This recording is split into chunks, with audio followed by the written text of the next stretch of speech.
Welcome everyone. Thanks for having me along once again.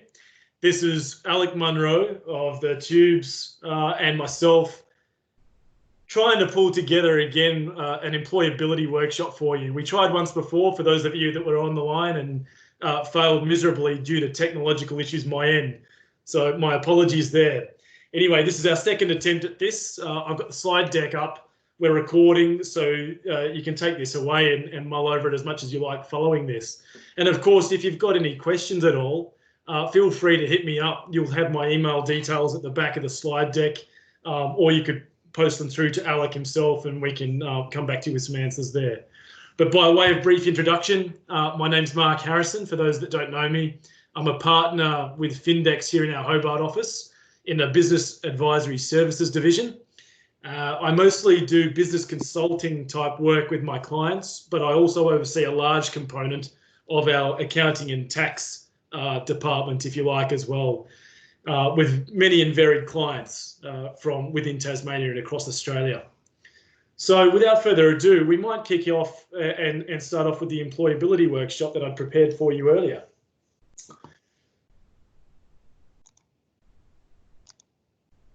So this is a little bit about me. That's a fantastic picture. I'm sure you'll agree. The first part that we're going to talk about here is the application process. So really, we can break down employability into two core aspects. First and foremost is the application. Secondly, we're going to talk about the interview process. But of course, many people want to talk about interview techniques and what have you, but there's no point in getting to that unless we've actually got our ticket into the interview in the first instance, in the form of our covering letter and our resume. So in this section, we're going to talk about a little bit about what makes up an effective covering letter and what makes up an effective resume. So in doing so, I want to turn your attention to asking the question, what actually are we trying to do when we draft a resume? What is a resume? For me, it's an interesting one, but at the end of the day, the resume is trying to, like we said before, it's your ticket into a job interview. You're trying to differentiate yourselves from other applicants as part of this resume. You're trying to put across a value proposition to a potential employer as to why they might want to take you on. You're trying to exhibit some of the skills and characteristics that you have. So really, what we're trying to do here in a nutshell is we're marketing. We're trying to market ourselves to this potential audience, which is the employer that we're seeking a placement with. And I say that I really do think that a lot of this is lost on many people, including those who will tell you how to draft your resume and covering letters. There's obviously the textbook version, and then there's the version that works. There's no point producing a textbook resume and covering letter, you know, the standard 2 pages and black and white and no color and no photographs. There's no point doing all of that and sending that off to a potential employer and not even getting a look in. You have to put yourself in the shoes of the employer. They might be looking through 300 or even 400, 500 applications in some instances for these graduate roles. And really, in an absolute time poor day, you've literally got minutes to scan through and draw out the ones that you want to hone in on for a closer examination, and then potentially ask them a few questions and get them in for an interview. So if someone is scanning through the 300 resumes that they've been sent, you're going to have to pull out some pretty fancy tricks to be able to stand out from the pack and actually get a look in. This is contrary, I must admit, this is contrary to what a lot of people will tell you. They'll try and wheel out the standard format. And I understand that, and that may well work for some people. This is my personal experience and personal opinion on the subject matter.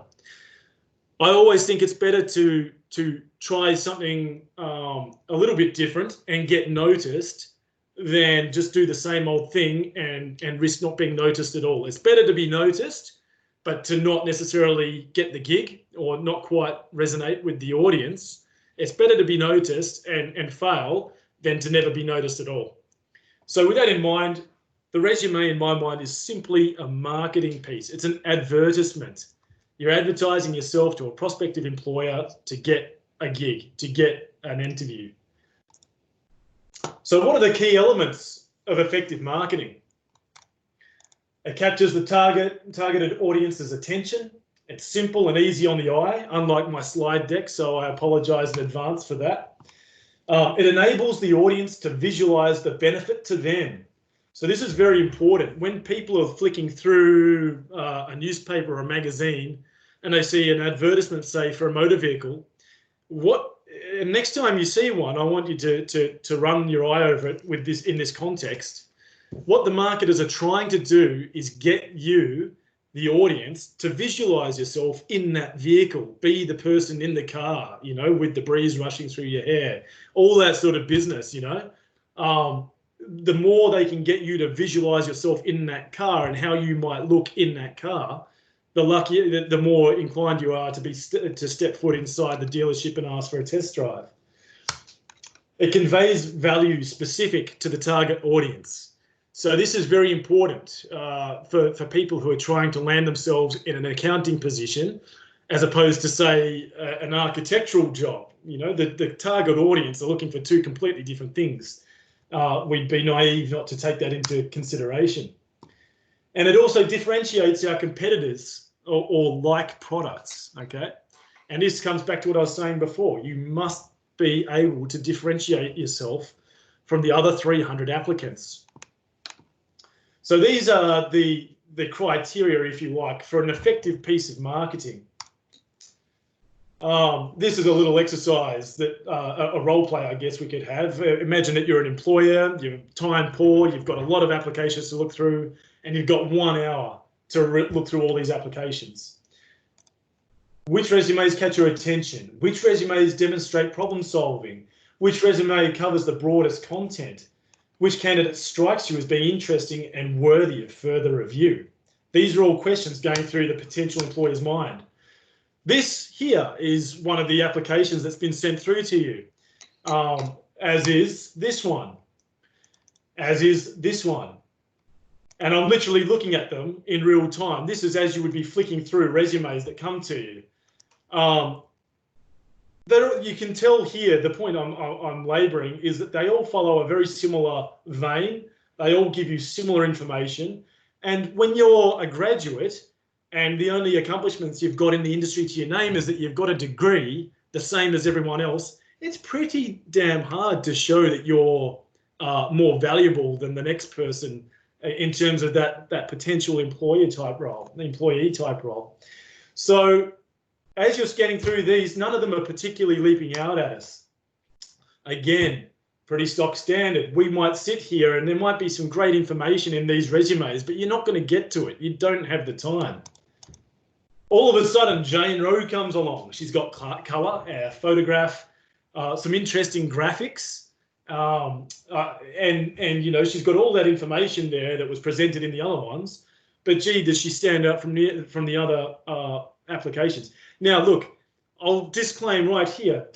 I'm not telling everyone tomorrow to go out and airbrush photographs of themselves and whip up brand new CVs with every manner of graphics.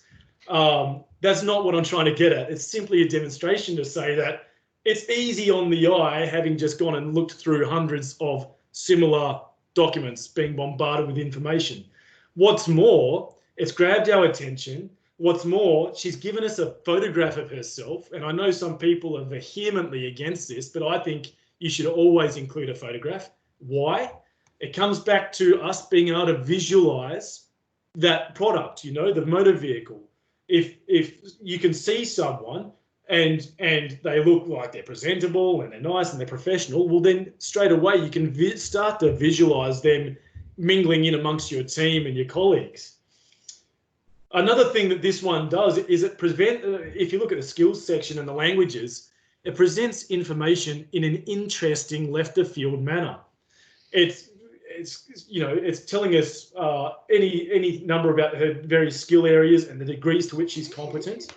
And it's interesting, you know, so I'm looking to employ people in my team continually who show great ability to be able to take complex information, break it down and present it to clients.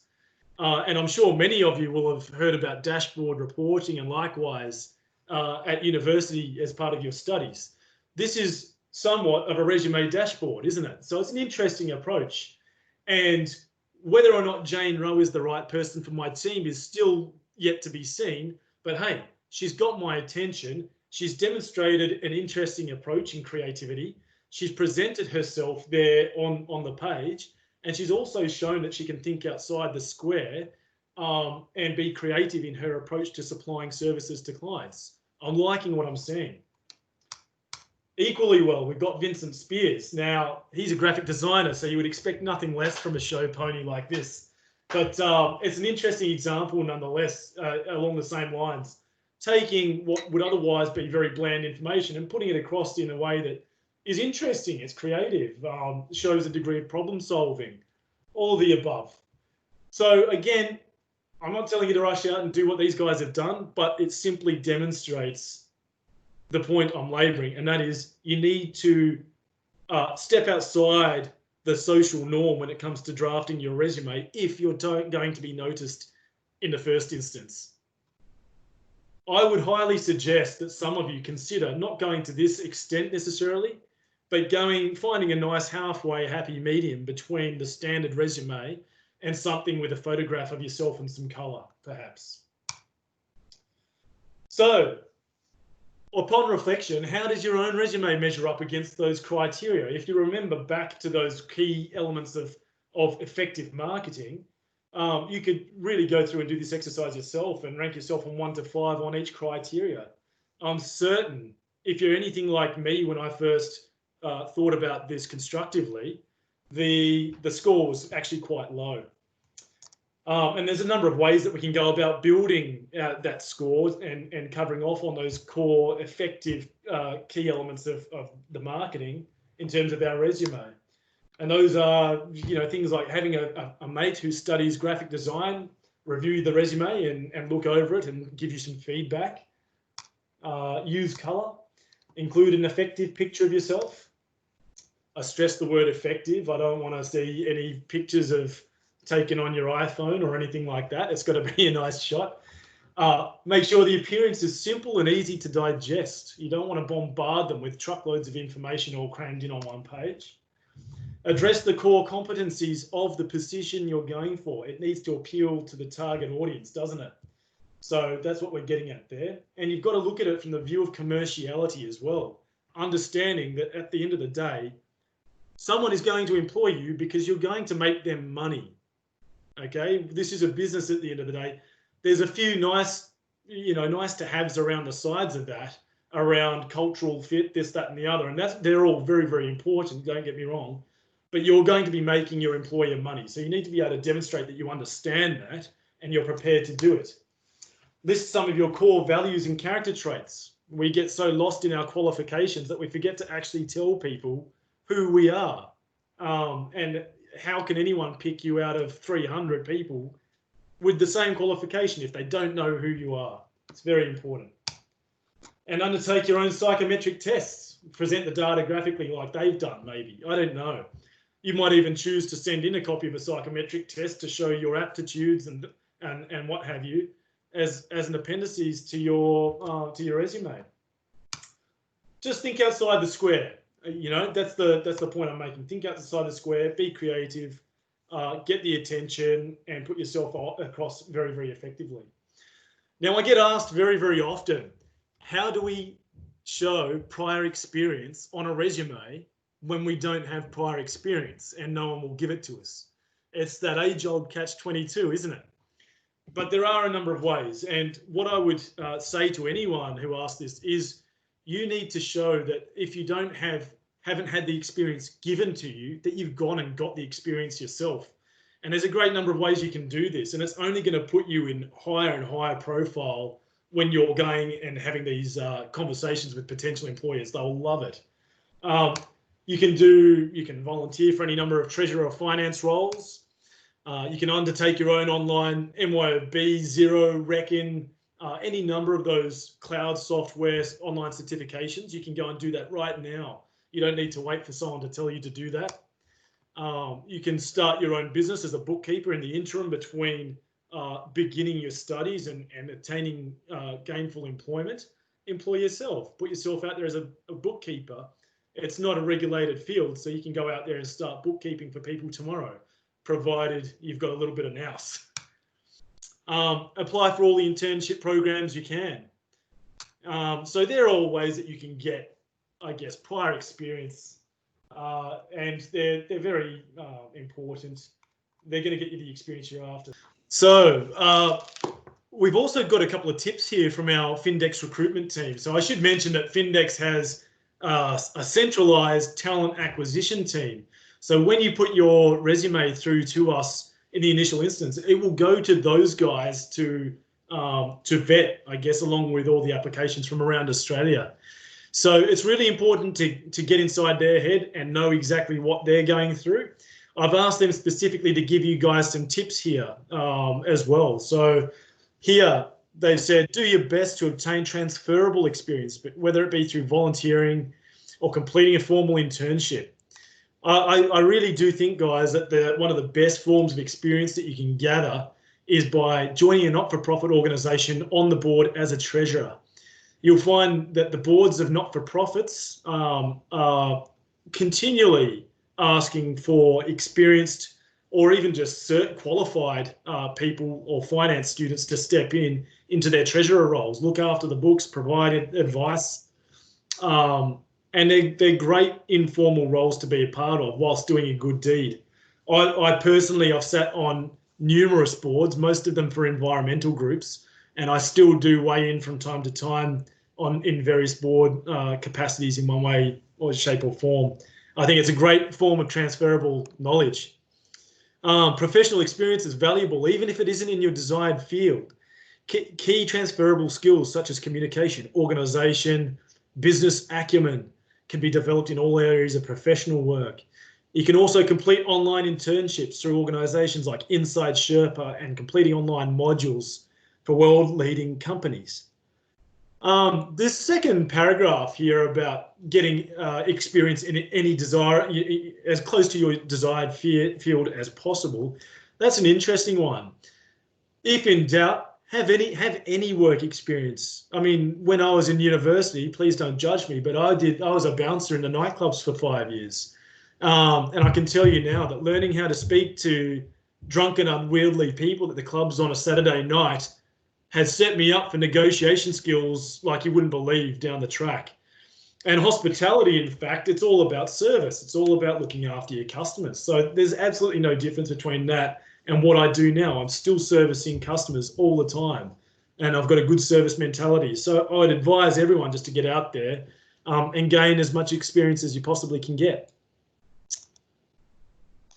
And don't forget your extracurricular activities. Like I said, if you're drumming through these applications, you want to be able to show this potential employer who you are, what makes you tick. This is also very, very important in that as part of the interview process, if you can show common ground with the person who's conducting your interview, your chances of employment are infinitely increased. For instance, I had one student, he was a Korean student, and he had his qualification. He was extremely clever. His English was super fluent, and he was really struggling to get work. So grasping at straws, I thought about this long and hard for him, and I came back to him and said, look, mate, go and join the University Aussie Rules football team. So he said, oh, well, that's, I don't even know Aussie Rules football. I don't know the rules. I said, that's fine. They'll teach you pretty quickly. I don't know if it was the university team, but he went and joined an Aussie Rules football club, actually became very, very good at playing. And within I think it was a year and a half, he was sitting for interviews in Melbourne, and they'd noticed on his resume that he loved playing AFL football. So seeing a Korean-born, Korean-speaking applicant that loved playing Aussie Rules football, these guys were intrigued. They love football themselves. And they got him in for an interview, and they thought he was joking, and they said, who's your favourite team? Oh, Richmond. Where do you play? Oh, full back, but sometimes on the wing or side pocket. And he was using all the jargon and talking about premiership wins and all sorts of business. And this guy, it didn't come down to the fact as to whether or not he had the smarts. The very fact that he ticked the box of having a university degree was sufficient. What they wanted was someone that could fit in and work well within their cultural aspects of their organization.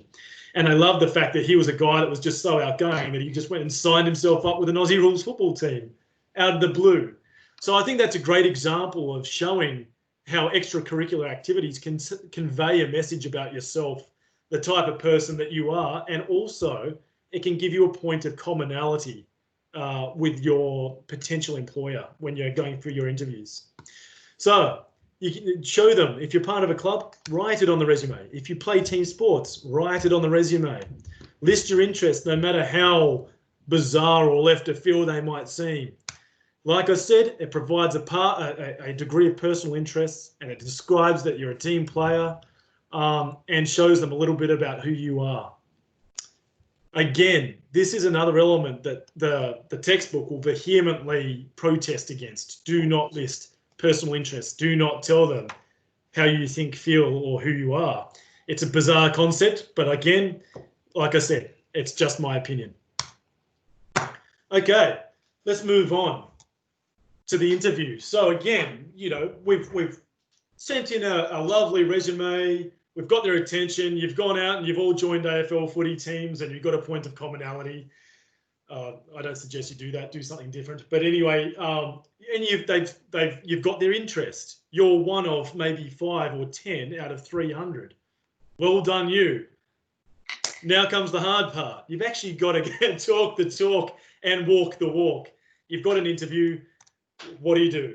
I want you to ask yourself again, never just do anything for the sake of doing it. Ask yourself, what actually is it you're doing when you provide a job interview? You're not just going in there and having an interrogation. Let me tell you, that never goes down well. And that's the form that probably 90% of these job interviews take. It's a disaster waiting to happen. But what is a job interview? Think back to the resume. The resume was simply a piece of advertising. It was marketing. So what's a job interview? It's doing much the same thing, but this time you're in person. You're presenting yourself. You're talking about yourself. You're trying to weave yourself into this organization from the outset. You're trying to show this potential employer what sort of person you are so they can visualize how you fit in with their organization. The same concepts of marketing apply. So again, I ask you, what is a job interview? It is simply a conversation or a sales meeting. That's all it is. In my opinion, you're selling yourself to get a job. That's all it is. It's a conversation. Please remember that. It's not an interrogation. It's a conversation. Conversations are two-way. They flow freely. People are interested in one another. There's questions in both directions. There's information and value propositions put forward backwards and forwards. These are all elements of a good conversation. So what are the attributes of an effective conversation? Well, we've just reeled off a number there, but you need to be able to prepare. You can't just walk in and freewheel it like most of us do half the time. A little bit of preparation is always good. You need to be able to build trust with the people who are interviewing you. This is very important. If there's always I guess undercurrent of mistrust until trust is earned. The quicker you can earn the trust, the quicker you can move into a more free-flowing, dynamic conversation, and the more quickly those people will be able to visualize you in their team and want to employ you. So what are the, in terms of preparing for this, how might we prepare? You've got to ask yourself what's in it for them. This is critical. And I do this all the time, even when I'm dealing with my clients. In fact, every single time I deal with clients, every time I do anything with anyone, any time I put myself forward, right now in conversing with yourselves, I'm asking myself, what's in it for you guys? What do you want to get out of this? And you've got to take that in the context of the job interview and say, look, I'm going to take 15 to 20 minutes out of these people's time, out of their busy day. What is it they're looking for? I can't just sit here and talk about my accolades of being a straight HD student and part of the Golden Key Society. That means absolutely nothing to an employer. Sorry for all you guys which did all that and you are part of the Golden Key. I'm amazed and super impressed. But that's about where it ends, because in a practical sense, when you're in the workplace, all of that is for nothing unless you know what's in it for your clients, what's in it for your employer, where the value is in the service that you're providing. So ask yourself this: what is it that your potential employer wants? And then ask yourself, what is my value proposition? What is it you're trying to put across in this sales meeting, what is essentially a sales meeting? And that brings us to value. I can't tell you how many times I have to speak to people who are, whether they be graduates looking for work, or people who I've recently employed, or people who've actually even been in the industry for a very long time, that don't understand the value of who they are and the service that they can provide. In this context, you've got to understand the value that you personally and individually bring to the table for your potential employer. And that isn't the fact that you've got a degree and you got your HDs and you did this and you did that and you worked at Woolies. That's not value. That's just saying, this is what I've done. The value is, what will I do? What will I bring to the table? So what is that? In an accounting sense, if you're applying for work in the accounting field, and I'm going to hone in mostly on public practice, so please excuse me, but what are we trying to do? We're trying to service our clients in an effective manner and make money in the process. That's all we're trying to do. It's very, very simple. So how do we translate that across to you yourself in putting forward that value proposition? You need to be able to demonstrate how well you'll be able to service the clients and make money for the firm. It's really that simple. But we need to remember, the would-be employers, they're in business. Business, what is business? It's a commercial enterprise. You're there to make money at the end of the day. And it's also about the exchange of value. So you need to understand what value is if you're to exchange it. And if you want to join any business, you must be able to demonstrate a good understanding in where the value is in the service, where the service that you provide lies.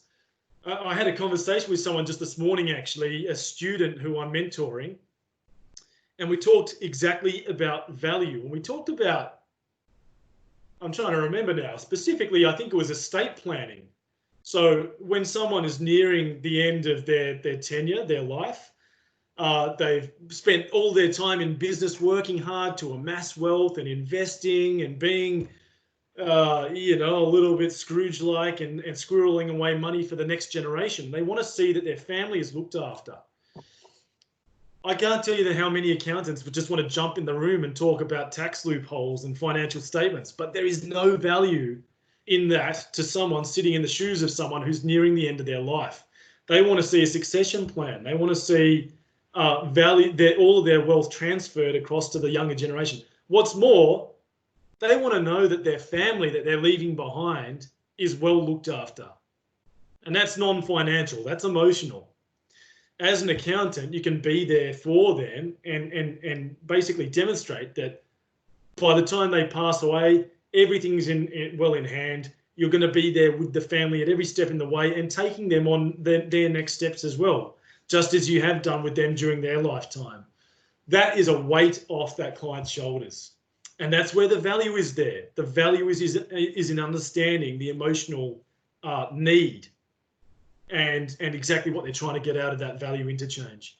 That is lost on so many people, I cannot tell you. But that's just an example. But without your understanding of value, you've got no business. So you've got to ask yourself, what value will you bring to the business you're applying to? Coming back to the question, what's in it for them? These are some suggestions that I've come up with, and I highly encourage you to go away and come up with any number of examples of your own. But obviously, we're in it to make money, so greater profitability for the firm. You're a fast learner. Therefore, your return on investment for the firm will be a relatively quick turnaround. So you're already starting to use terms of commerciality, return on investment.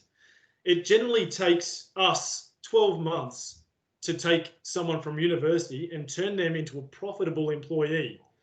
Up until that 12-month mark, you're essentially the employer is losing money investing in you to bring you up to speed, to be competent and capable enough to be able to make money for the firm.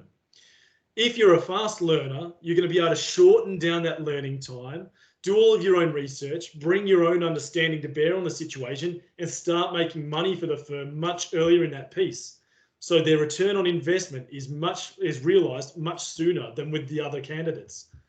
You're already talking their language if you start speaking like that, and you'll be put in very, very good stead.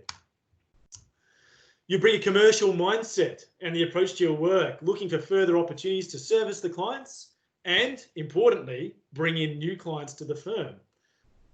Already, you can imagine the next person walking into the room is going to be talking about how they've done their university degree and the projects that they did whilst they're at university.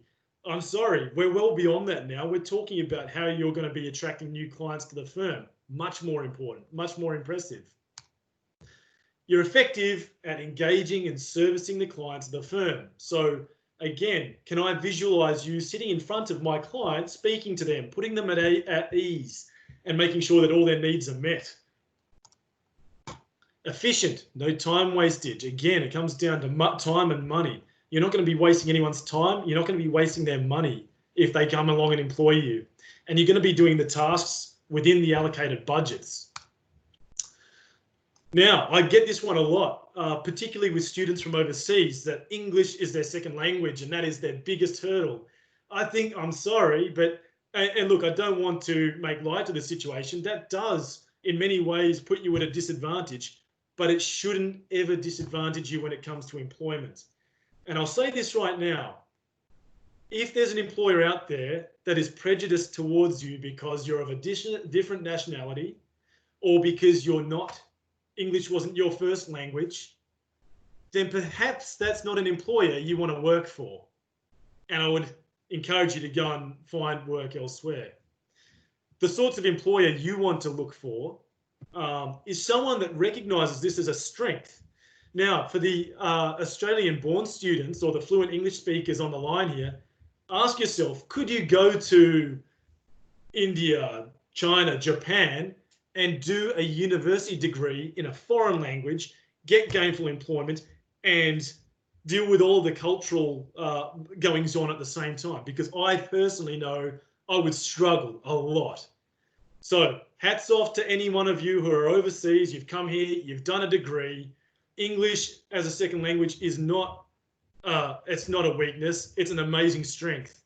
It demonstrates to potential employers you're resilient, you've got multiple languages, and you've been able to come here and accomplish something which, as I've already told you, I wouldn't be able to accomplish. Hats off. You're highly adaptable and social, so you're able to fit in with the current team that they have and the culture of the firm. This is really important. There's no point bringing someone in that has all of the skills in the world if they're going to be a total misfit. It's just going to end in tears. And a long-term commitment and loyalty. You want to be in it for the long term with these guys. You want to be looking back in 5 years' time saying, look at all this wicked stuff we've accomplished. If you start talking in this language with your potential employer, you're going to be really setting yourself head and shoulders above the pack. Other people, I can guarantee it, will be talking in much more cerebral terms than this. You're talking business, you're talking commerce, and you're showing and demonstrating an understanding as to what it is, what's in it for them, what the employer wants. At the same time, don't be a pushover. Yes, it's important to get a foot in the door, but you've got to know what's in it for you. Now, I'm being a little bit hypocritical here. I would actually say get your foot in the door in any way, shape, form possible, any outlet that's available to you, and work it from there. But asking what's in it for you is important before going into the interview, because they want to see that you're thinking about yourself, that you've got certain self-determinations and goals, and you want, whilst you're not sort of set in a particular mindset, you've got aspirations. You know where you're going.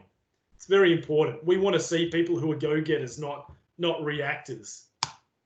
So what's in it for you? A long-term career with a reputable firm, being able to establish yourself within that reputable firm and build upon your personal reputation, able to develop and grow the skills in client engagement, business development, technical abilities, all in a safe environment and with people who really know their business. And of course, let's be a little bit mercenary here. You want to get paid for your work.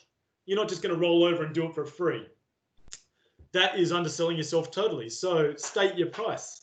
I've got certain skills and I come with a price tag, and here's what I'm after. I'm happy to negotiate, but hey, I've given this some thought. That's what you're showing these people. And you want to gain access, particularly in a firm such as Findex or one of the larger Australia-wide firms or worldwide firms. You want to gain access to a wide range of professionals and service lines, not just accounting. I'm talking financial planning, finance and lending, insurance, mergers and acquisitions, corporate finance, you name it. You've got all of these experts at your fingertips to learn from in a large organization. So you have to be able to define what it is that you're after. And that's only going to impress your interviewer even more. Another hot tip from the Findex acquisition team: do your research before applying and be prepared for a call or an invitation to the next stage. Talent acquisition professionals will want to know why you are interested, what you know about their company, and what your career goals are. Make sure you practice. Practice is key, to be sure, but be sure to be yourself.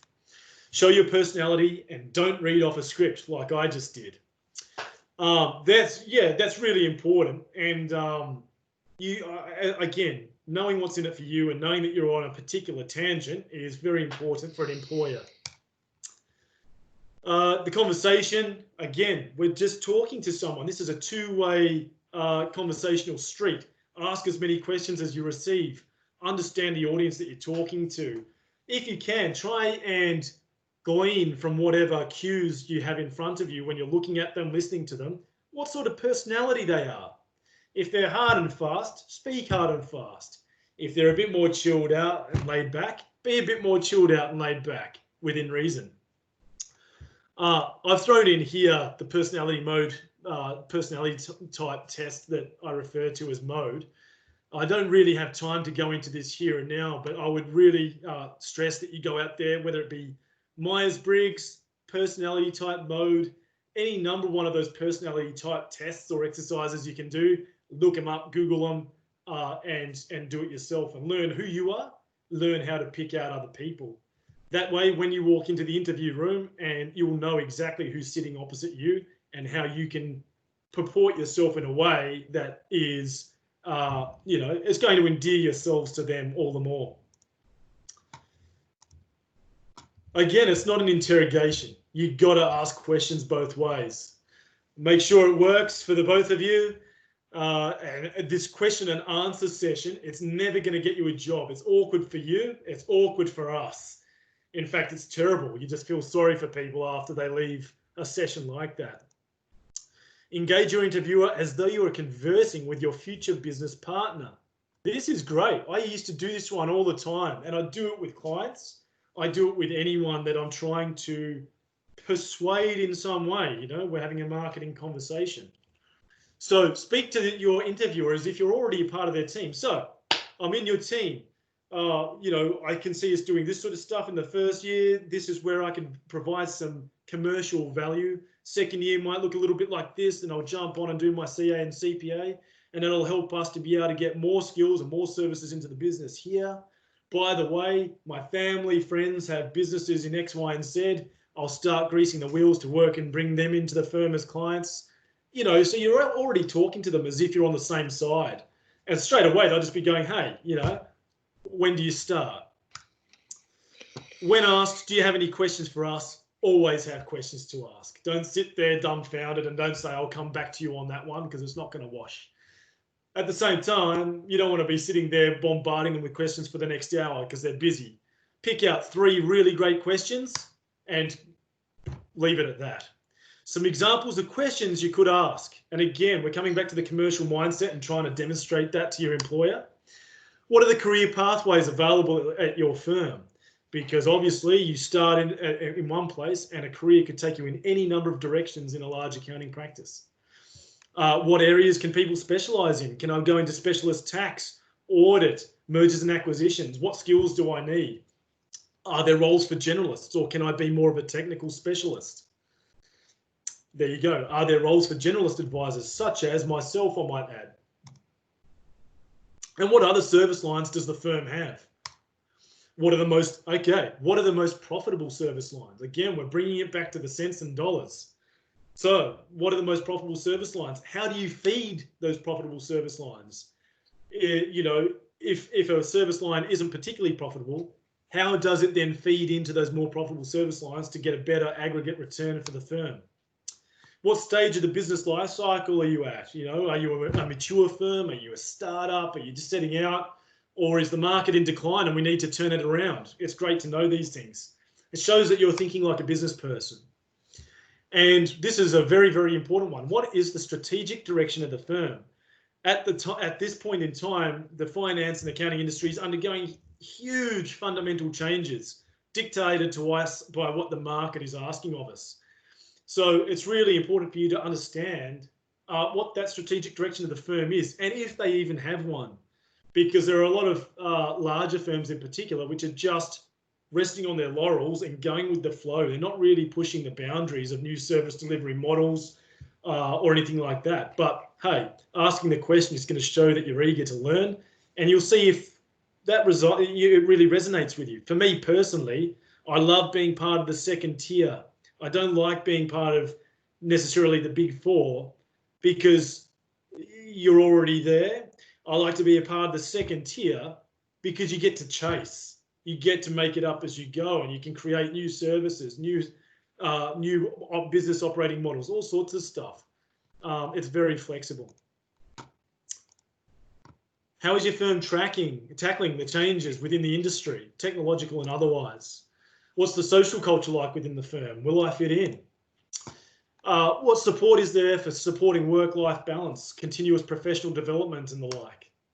What's the structure of the firm? Are you a franchise, partnership, wholly owned company? Is it allotted into siloed teams, or is it, you know, do you have service industry verticals, or, you know, how are they structured? How do they run the business from day to day? And how does the firm try to position itself within the market? Some people like to be the old school traditioning firm, very technically based. Others want to be pushing the realms of business advisory. And what are the key clients for the firm? Okay, so you're getting the gist. You're basically, all of these questions demonstrate you understand commercial enterprise, you're thinking commercially, you want to make money for them, and you're also seeing whether or not they're the right firm for you. Our final tip from our acquisition team is to find a mentor. Finding an industry mentor is a great way to find out more about the industry, prepare for job applications, and develop your skills. They'll also act as a sounding board. They can give you tips from the inside, and most importantly, they can help you to build your network. For me personally, almost actually every single employment I've had in accounting has been off the back of my network, my networking. It hasn't been as a result of me going through some crazy massive internship structure or something like that. It was simply me getting in the heads of the people that I wanted to speak with, maintaining those networks, and then leveraging them at the right time. So guys, that's it from me. I really hope you found some of that insightful. It's a little bit left of field maybe to what you thought we might be covering off on, or the status quo in terms of resumes, interview techniques, all of that sort of business. I really hope you enjoyed it. What we'll do, I think, Alec, is we've decided that if anyone has questions that aren't going to be answered in just a minute, that you can write to Alec and the Business Society. He'll collate the questions, send them through to me. We'll come back with a little bit of a written expose once that's all done. But Alec, over to you, mate. What questions have you got for me? So I was writing down questions as you go, and most of them you actually did a very good job of answering.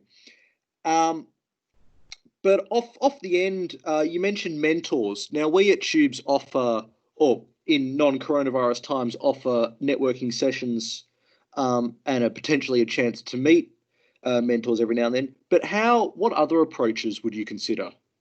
Yeah, look, COVID's really turned this one on its head. You can't get out there and drop into the local CPA branch for nibbles on a Friday night anymore. So I guess, look, as those opportunities do present themselves, whilst we've got a little bit of respite from COVID and a little bit of social interaction that's allowed, any opportunities that do come up, I suggest you leverage them. Get in contact. I'm a member of the CPA. I would be contacting Gina Gunn at the CPA, or your representatives, or even the CA if that's the way you're affiliated, to find out what opportunities are coming up for networking. Get in contact with the Chamber of Commerce and asking what they've got coming up, or whether or not you can have a phone chat to one of the members to see what's going on in the world of business and commerce in the Hobart or the broader Tasmania region.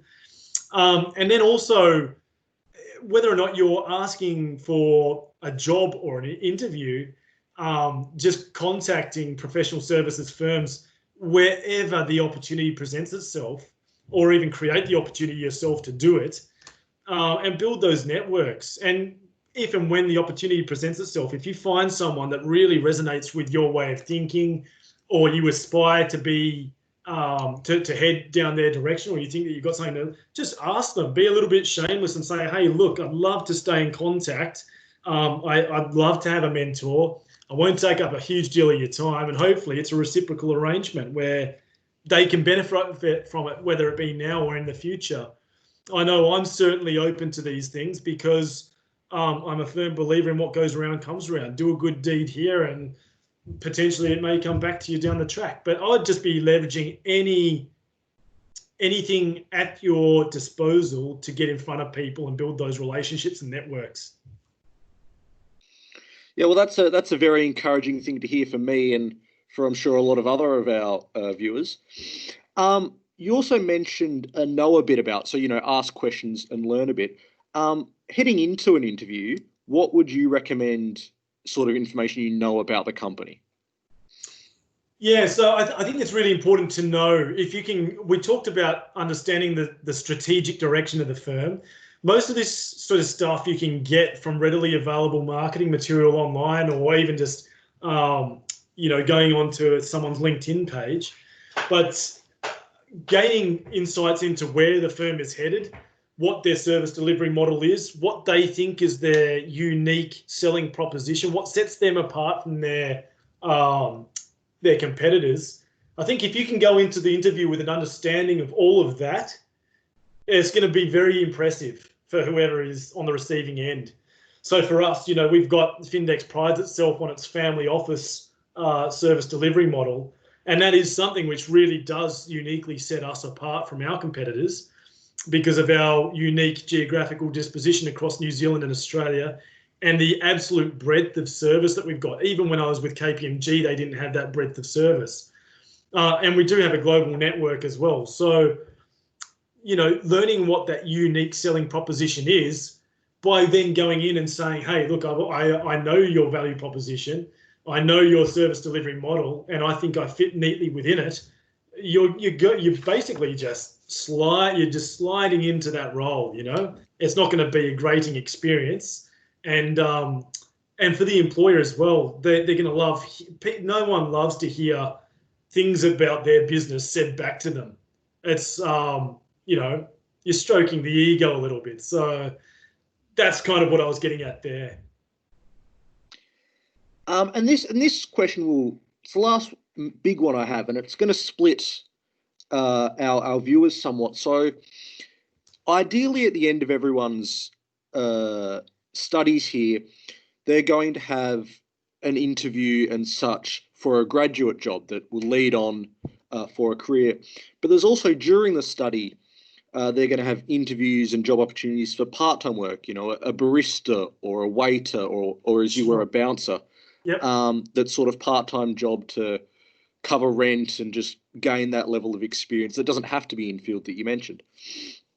And I'm wondering, is there any differences in the approaches you might take between sort of the part-time current job and the one that will really, really shoot for that career? Yeah, look, that's a great question, Alec, and one which is close to home for me because I certainly took a pretty defined approach, and that was I started working at KPMG as an undergraduate, and I think where you can possibly get job work in a professional services firm ahead of time and then complete your studies part time, I would be taking that opportunity any day of the week. The reason why I suggest that is one, it provides invaluable context for your studies.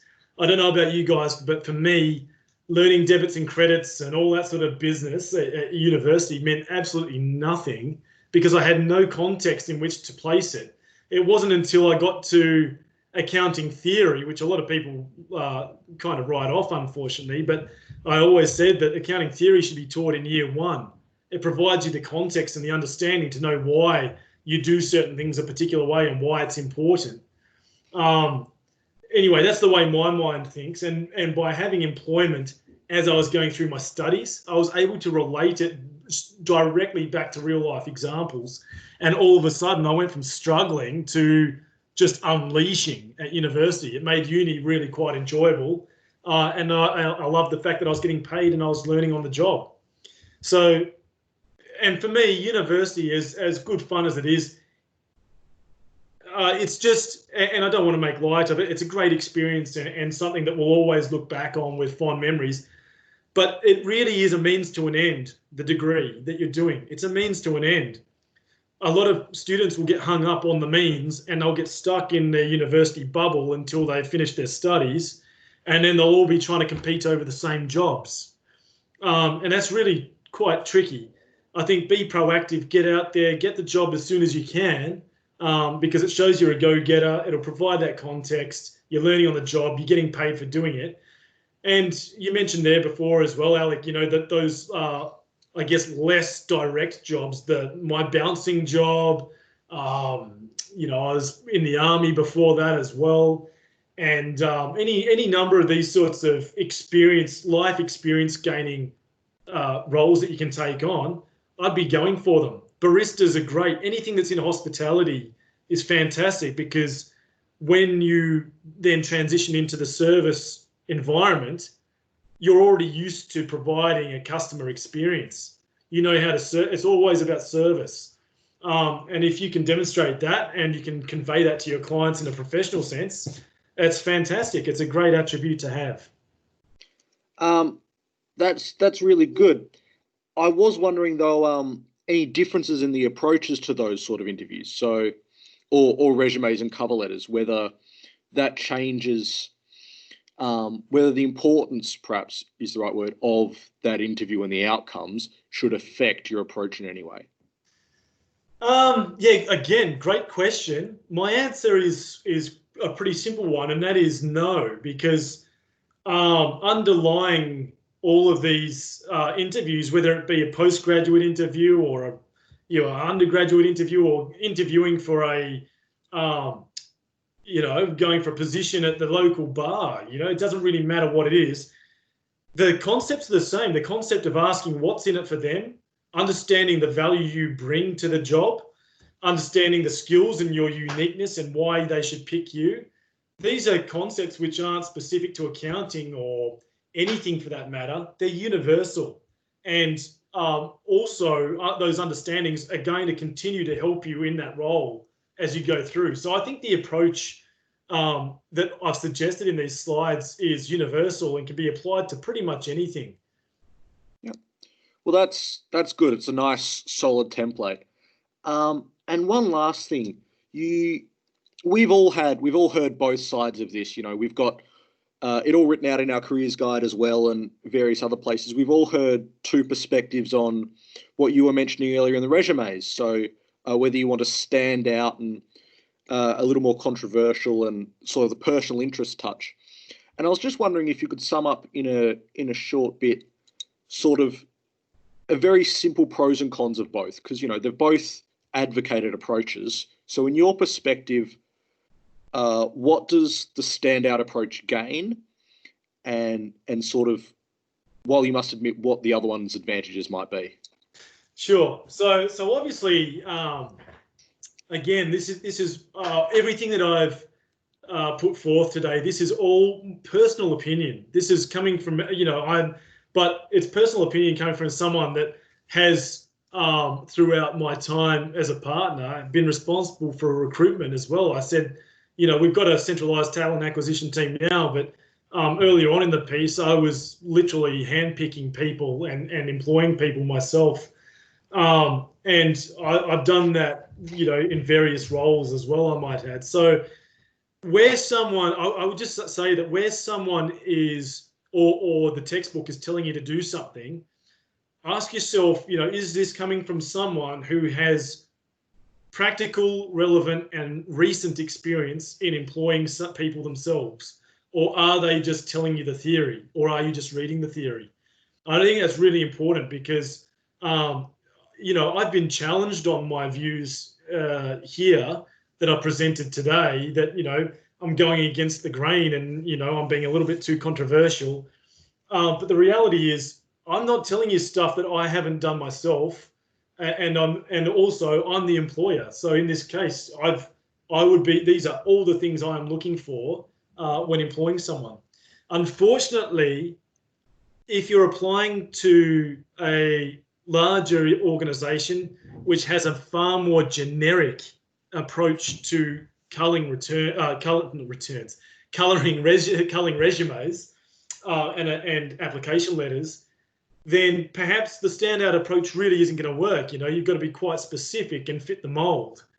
But that seems to be a bit of a bigger firm and more modernized approach. Certainly with a lot of the boutique firms, second tier firms, and smaller firms, and there's a lot of quality out there, places where you can really have a great career, kickstart your career, and learn a lot. Those firms are going to be looking for everything we've just discussed. And look, if I was in a position to still be handpicking my staff, I'd be absolutely looking for everyone displaying the qualities that I've put across right here. So is there a right or a wrong? There isn't a right and a wrong. No way. There's no right or wrong to this, the approach. I guess the pros of doing the textbook way is it's safe. You don't run the risk of upsetting anyone. It's certainly going to give you the relevant information on a page, or at least some of the relevant information. I think the major drawback is that you stand to be drowned out by those 300 other applications. And I know so many people, and I bet so many of you on the line have sent off countless numbers of resumes and application letters and not even heard or received a letter back. I know people who have sent, upwards of 50 and still not heard anything back. So clearly something's not working. If something's not working, it does you no good to continue to do the same thing. You've got to change your approach. So look, there is no right and wrong. In my personal opinion, I always think it's better to stand out and be heard, but not maybe hit the mark in terms of what the people are after. At least you've been heard. I would hate to be in a situation where you're never heard. You've sent out your 50th resume and you're just another person coming out of university with the same old qualification. So yeah, I think there's pros and cons for each, but for me, it comes back to stand any chance whatsoever, you have to be noticed. If you're not noticed, you're not going to get an interview. You're not going to get anywhere. Thanks so much for talking with us today, Mark. And we look forward to getting some questions put together by our viewers, and then we'll send them to you and look for a response in the near future. Too easy, Alec. Look, I just want to say thanks for having me on. It's always great to work with you guys. And I love imparting knowledge to people in your position, students trying to get jobs, or anyone for that matter. So please do send through those questions to Alec, and I'll get the best answers I can possibly get for you, and he'll have them distributed accordingly. So thanks very much, guys. Thanks, Alec. Really appreciate it. Very welcome. Thanks for having us. Okay. Cheers, mate. All right. We'll call that there-ish. Was there anything else you wanted to cover? I don't think so. I think that's as good as I'm going to get it, really. It was great. Cool. Well, look, if you think you can work with that's awesome. Obviously, you're going to have to cut and paste it a bit. Oh, there was just 10 minutes at the start and like a 2-minute changeover. There's not all that much. Yeah. So really, I reckon you'll end up with about an hour of interview. It will be a little under about an hour. Yeah. Yeah. Cool. All right, mate. Well, hopefully that's giving you everything that you want and need, and hopefully you get a good response from the students. Oh, thank you so much. Not too easy, mate. I'll be in touch. All right, have a good one. Okay, you too. See ya.